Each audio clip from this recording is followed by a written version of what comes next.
Jamaah salat Jumat yang dirahmati Allah Subhanahu wa taala. Di setiap bulan Rajab kita diingatkan dengan peristiwa Isra Mi'raj Nabi Muhammad sallallahu alaihi wasallam. Satu perjalanan yang sangat amat jauh, mampu ditempuh dengan waktu yang sangat amat singkat. Pertanyaannya, pelajaran apa yang bisa kita ambil dari peristiwa Isra Mi'raj ini?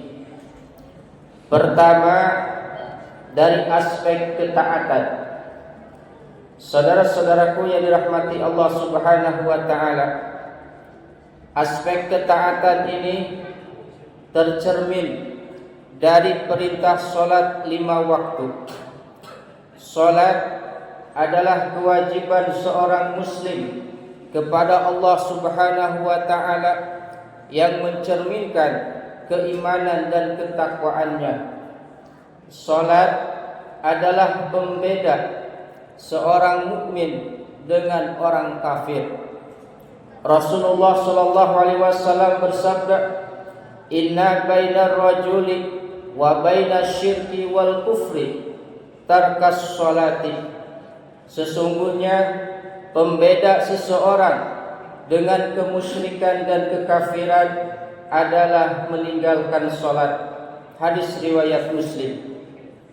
Dengan dasar ketaatan dan ketundukan kepada perintah Allah Subhanahu wa taala, salat menjadi wasilah yang bisa mencegah pelakunya dari perbuatan keji dan munkar.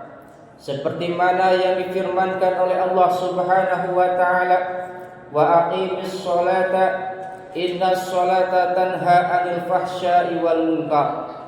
Dirikanlah salat, sesungguhnya salat itu mencegah kamu dari perbuatan-perbuatan keji dan munkar. Dan yang kedua, dari aspek politik. Saudara-saudaraku yang dirahmati Allah Subhanahu wa taala, dalam peristiwa Isra Mi'raj tampilnya Rasulullah sallallahu alaihi wasallam sebagai imam salat para nabi di Baitul Maqdis. Juga pengakuan para nabi atas hal itu menjadi isyarat atas perubahan politik yang mendasar, yakni peralihan kepemimpinan dari Bani Israel kepada Nabi Muhammad sallallahu alaihi wasallam dan umatnya. Peristiwa yang sangat luar biasa ini, yakni para nabi dihadirkan dan Nabi sallallahu alaihi wasallam dijadikan sebagai imam mereka, menjadi penegasan yang sangat kuat bahwa Rasulullah sallallahu alaihi wasallam adalah pemimpin para nabi dan para rasul. Risalahnya adalah risalah penutup dan umatnya adalah pengemban risalah para nabi, yaitu tauhid kepada seluruh umat manusia. Saudara-saudaraku yang dirahmati Allah Subhanahu wa taala, perubahan kepemimpinan ini terbukti dalam sejarah. Kira-kira setahun setelah peristiwa Isra Mi'raj, Rasulullah sallallahu alaihi wasallam diperintahkan oleh Allah Subhanahu wa taala untuk hijrah dari Mekah ke Madinah. Kemudian Rasulullah sallallahu alaihi wasallam mendirikan daulah Islam atau negara Islam dengan landasan ideologi dan sistem yang kuat, akurat dan sejalan dengan fitrah manusia. Itulah ideologi Islam yang mengantarkan umat manusia pada kebaikan dan kebahagiaan baik di dunia maupun di akhirat kelak. Imam Muslim meriwayatkan bahwa pada peristiwa Isra Mi'raj Rasulullah sallallahu alaihi wasallam diberi 2 bencana yang berisikan khamar dan susu. Kemudian baginda Rasulullah sallallahu alaihi wasallam mengambil bejana yang berisikan susu, bukan khamar. Kemudian malaikat Jibril alaihi salam berkata, "Hudital fitrata au asabtal fitrata, amma innaka law akhadtal khamra qawat ummatuka."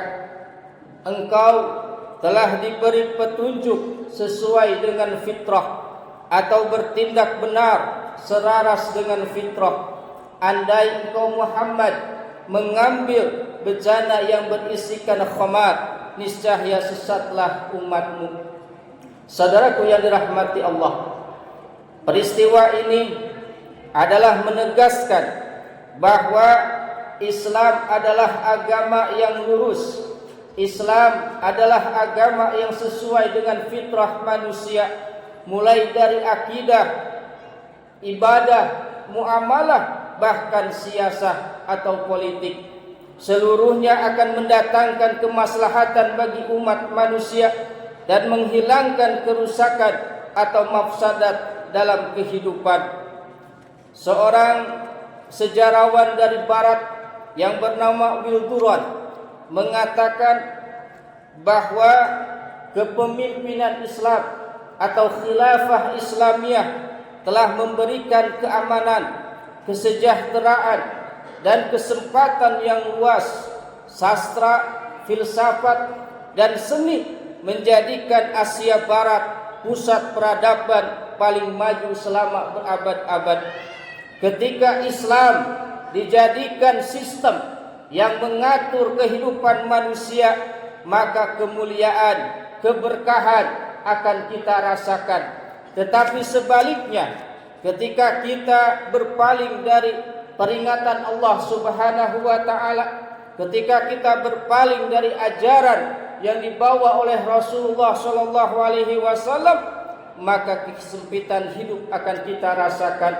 Allah Subhanahu wa taala berfirman, "Wa man a'rada an dzikri fa inna lahu ma'isyatan dunka wa nahsyuruhu yaumal qiyamati a'ma."